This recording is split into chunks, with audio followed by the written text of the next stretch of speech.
Okay, here we are at the Knights of Pythias Cemetery for a walk through the Tombstones video number 2. Today is Saturday, July 2nd. We've stopped here on a lovely, sunny, cool day.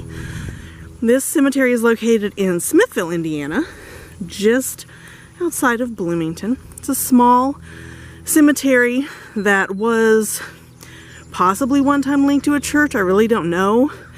It's just kind of out here in between a couple of fields. You can see there's some grasslands around it. There is a church, which I'll show you here the back of. This is the Bethel Apostolic Church. It is, however, a newer church and doesn't seem to have any link to the cemetery itself. So this is an active cemetery. There are some newer graves. You can see them right over there. Oops, there's a whole big empty plot. The oldest part of the cemetery is back here in the very back. There are, I think, 70 some burials here. Some of them are not marked. There's a section in the very front of the cemetery that is a pauper cemetery. It's for those who are homeless or unclaimed. And they're buried in the very front of the cemetery with no graves, no headstones of any sort. I don't really want to call it a mass grave.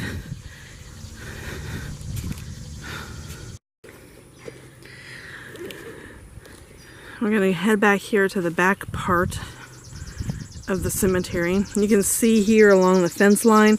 The fence, of course, is newer. Well, more or less new. But you can see the stone pillars. Those are all the original fence line area for the cemetery.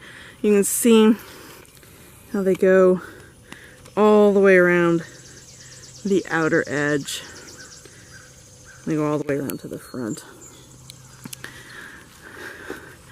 Back here, there are some Civil War soldiers buried here. 2 that I know of, but it appears that someone has come out and recently removed all of the Civil War markers, which I find to be disturbing. The last time I was here a couple months ago to take some additional photos, all the markers were here. This right here is the grave of Sarah Taylor. She was the wife of Robert Taylor.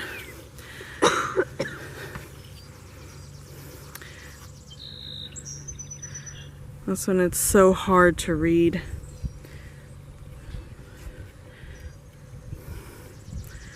This appears to be, I can't read it. So it looks like it says first husband of Taylor, but it's hard to tell. These headstones are so covered in lichen. They need a serious cleaning. Robert Taylor was a Civil War soldier. There's a really good picture of him up online that I've been able to find at the Find a Grave website. He fought in the Civil War. He died here in the Smithville area at a farm which he owned, and it would have been somewhere near this property, I believe. His is one of the oldest burials here. Back here we have the Grimes family. We're going to start here with Nancy and Mary Grimes. Nancy Grimes was born 1791, died in 1886. Mary Grimes was her daughter. She was born in 1819 and died in 1881. Why they're buried together, I have yet to find out. Because this right here, Thomas Grimes, 1788 to 1854, was her husband.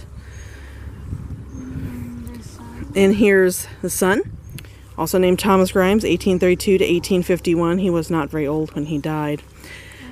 Fanny Grimes, 1833 to 1851, a daughter of Thomas and Nancy.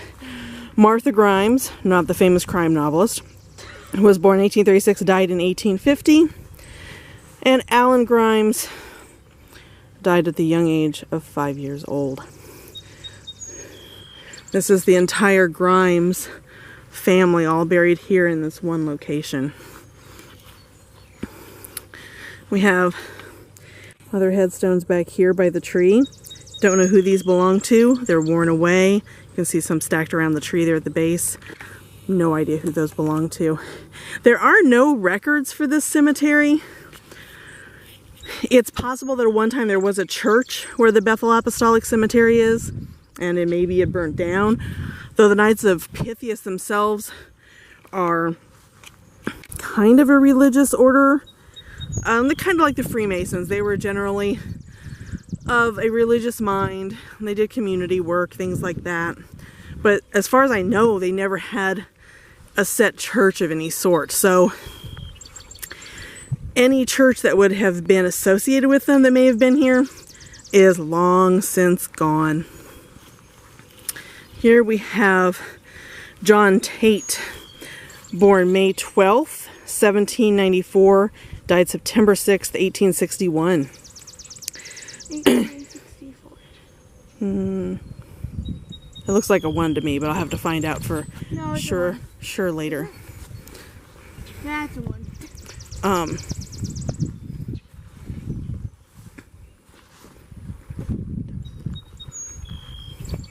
Here we have one that says, in memory of. You can see this little empty spot right here. The name was never added to it. It looks like they might have been added later. It looks like it says Didama. I'm not really sure. This is interesting. I've never seen one where there's a blank spot like that right above a name. It's kind of unusual. It makes me wonder if it was a headstone that was used later. Maybe used a second time. It's not uncommon. Headstones were not cheap in the day, so they didn't get used for everybody. This is an infant grave, infant son of Tate. So John Tate and his wife, an infant child. As you can see, these headstones are in very bad condition. The cemetery needs to be a candidate for some preservation through the History Center. Jesse Tate. This young man, Jesse Tate here, you can see, born April 5th, 1828, died March 10th, 1873. He was also a Civil War soldier. And as you can see by looking at his grave, the marker is gone. Someone has taken the marker. There also was a flag at one time next to his grave, but it is also gone. I'm not sure if that was done the last time somebody came through and mowed, or what. I'm not really sure. Here we have one that is for Bird Jim Gertman. I find this one interesting. I would like to know why his name is Bird Jim.